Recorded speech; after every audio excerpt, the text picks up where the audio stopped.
Olá, prezados ouvintes e caros telespectadores, sejam bem-vindos a mais um episódio do nosso podcast.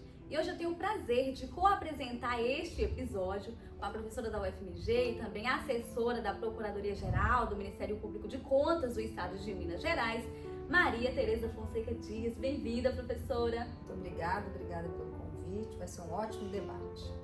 Sim, e para isso nós temos o prazer de receber hoje a professora Ana Carla Duarte Crispim, consultora do Núcleo de Desenvolvimento das Engenharias da Sociedade Mineira de Engenheiros, entidade precursora do CREA.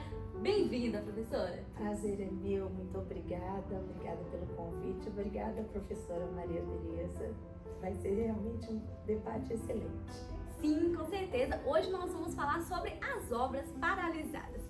E para começar, professora, falando desse cenário das obras paralisadas, eu queria que você nos contextualizasse sobre, no Brasil e Minas Gerais, como que está esse panorama?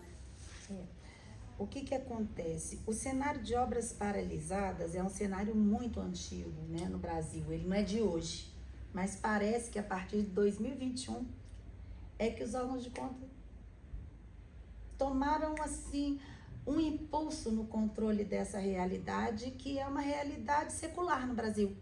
A interrupção de uma obra por motivos políticos, por péssimo processo de planejamento, por fiscalizações da própria administração, às vezes deficientes, né?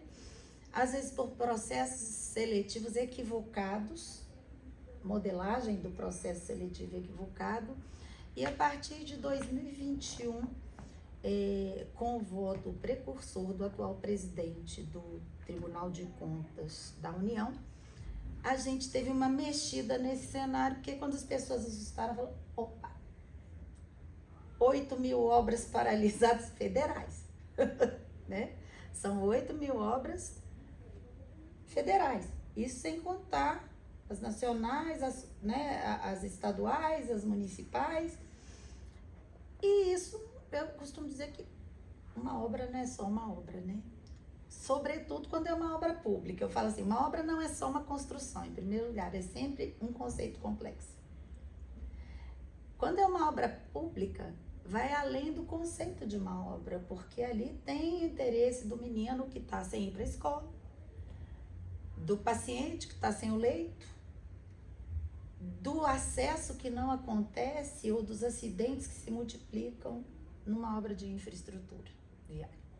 Então, a realidade no Brasil, a partir de 21, todo mundo começou a prestar mais atenção nisso, e depois a gente tem um sequenciamento de votos, né, do Tribunal de Contas da União, muito interessante, com uma rodada em 21, o segundo ciclo de análise em 22 e o terceiro em 24, no qual a gente constata que a realidade é muito triste, porque aumentou em quase 1/3 a paralisação. Então, em vez de vir no cenário decrescente, né, de remediamento, de correção daquela realidade que era drástica já em 2021, a gente chega em 2024 com a situação bem pior. Eu acho interessante até assim, nesse contexto, né, falar do estudo, né, o TCU promovendo esses estudos, etc.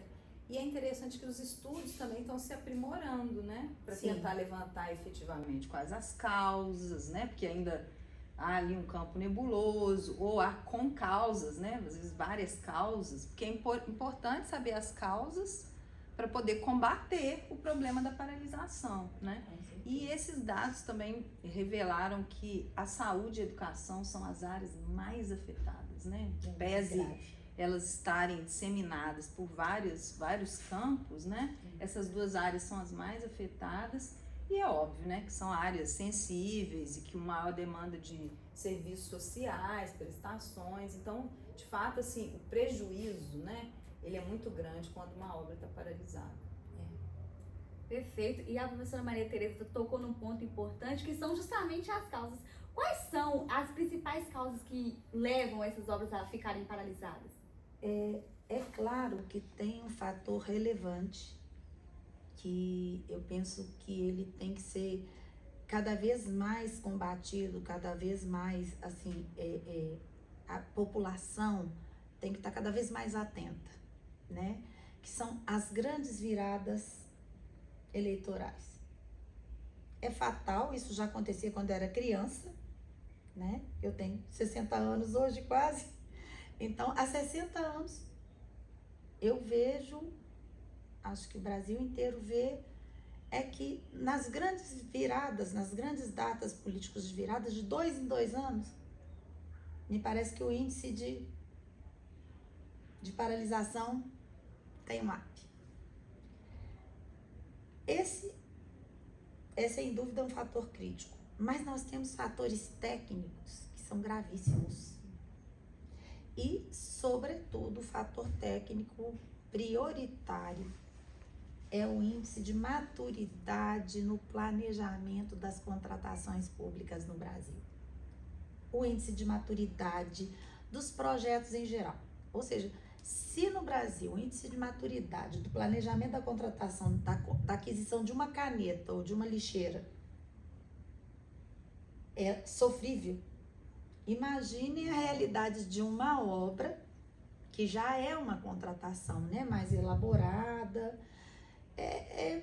Então, sem dúvida, me parece que sem medo de errar e observando as decisões, né, dos órgãos de conta, observando, né, a experiência comum também, a imaturidade do planejamento das contratações públicas no Brasil, eu acho que é campeão. Vamos dizer, a causa campeã. Afora disso também, né, para além dessa realidade, a gente tem também processos seletivos dos contratados extremamente equivocados, né? Parece que agora a nova lei, ela traz uma esperança, né, no horizonte, quando ela já fala assim, opa, obra e serviço de engenharia por pregão menos, né? Então, existiu, né, aquela ideia de que, não, serviço comum vai licitar tudo por pregão, qualquer coisa por pregão. Eu acho que hoje as pessoas já tomaram, né, um susto, falar assim, será que é essa realmente a causa do encarecimento, né, da obra pública? Será que esse é o motivo, né, do cerceamento da competição? Será que realmente é a modalidade? Então, hoje parece que a nova lei traz alguns remédios, assim, uma forma de ver a realidade um pouquinho diferenciada, menos burocrática, o que eu acredito que facilita também. E outra causa relevante é a falta de preparo do gestor público para gerenciar um contrato de obras.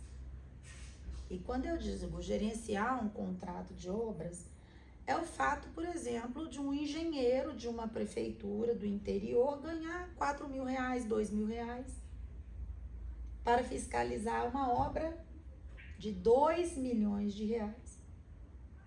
Você não tem adesão desse agente, né, para que ele crie experiência, para que ele fortaleça, né, a musculatura na fiscalização.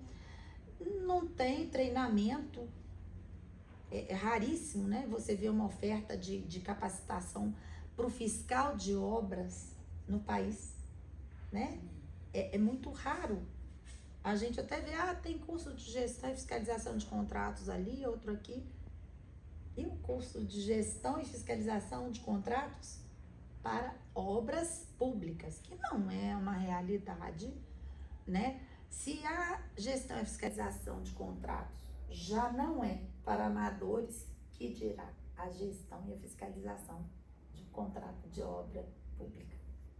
Então, professora Ana Carla, eu acho interessante assim, que parece que o senso comum das pessoas, eu não sei se você concorda comigo, ele acaba entendendo que a paralisação ela está mais relacionada com o setor privado, né? É a empresa que não presta o serviço, é a empresa que não tem expertise. Fica parecendo que a paralisação, no senso comum, ela está mais relacionada com o setor privado. Mas essas pesquisas, na verdade, não estou dizendo que não haja em alguma medida, né? Mas essas pesquisas também demonstram, na verdade, um pouco disso que você está falando, né? Causas relacionadas com a execução orçamentária, então às vezes os recursos aqui não são repassados, os valores aqui não são pagos, e obviamente que a obra vai paralisar, né? O planejamento, então tem muitos pontos relacionados com a paralisação que estão ligados ao setor público, né? Então ele é que dá o início à realização de uma obra, levanta essa necessidade e depois acaba, pelas suas atitudes, etc., fazendo com que essas obras não vão a cabo, né? Então, eu acho que é interessante colocar isso porque talvez mude um pouco essa ideia de senso comum das pessoas, né? De que o problema está só com a empresa contratada, né? Com certeza. E não é, né? Eu acho que isso é um ponto que a gente pode deixar mais claro em relação a essas causas, enfim, outros aspectos que as pesquisas já levantaram. Exatamente. Sim, professora Ana Carla, muito obrigada pela sua participação aqui, muito obrigada pelas contribuições que a senhora trouxe à tema. Pode dirigir as suas considerações finais, se tiver algo mais que a senhora desejar falar também, pode ficar à vontade. Eu só queria mesmo agradecer vocês todos, né? Doutor Marcílio, doutora Maria Tereza, você e toda a equipe, no sentido de oportunizar esse lugar de fala para nós, né? Porque para a Sociedade Mineira dos Engenheiros, para aí as empresas do setor, para os componentes da rede recém-formada, com relação à retomada das obras públicas, esse lugar de fala ele é muito relevante, especialmente para reforçar o que disse a doutora Maria Tereza. Não há controle institucional que dê conta sem controle social consolidado, forte e, sobretudo, instruído. Muito obrigada, professora. Obrigada, professora, também Maria Tereza, por estar aqui, pela parceria hoje. Foi um prazer, eu agradeço muito a oportunidade. Eu acho que esse é um tema que a gente tem que retomar e, enfim, né, tratar ele com a seriedade que ele merece. Prezados ouvintes e caros telespectadores, hoje nós recebemos a professora Ana Carla Duarte Crispim e eu tive também a coparticipação da nossa assessora da Procuradoria-Geral do Ministério Público de Contas do Estado de Minas Gerais e também professora da UFMG, Maria Tereza Fonseca Dias. Nós vamos disponibilizar aqui embaixo para vocês o link do estudo que a professora Maria Tereza citou do TCU. Até o próximo episódio.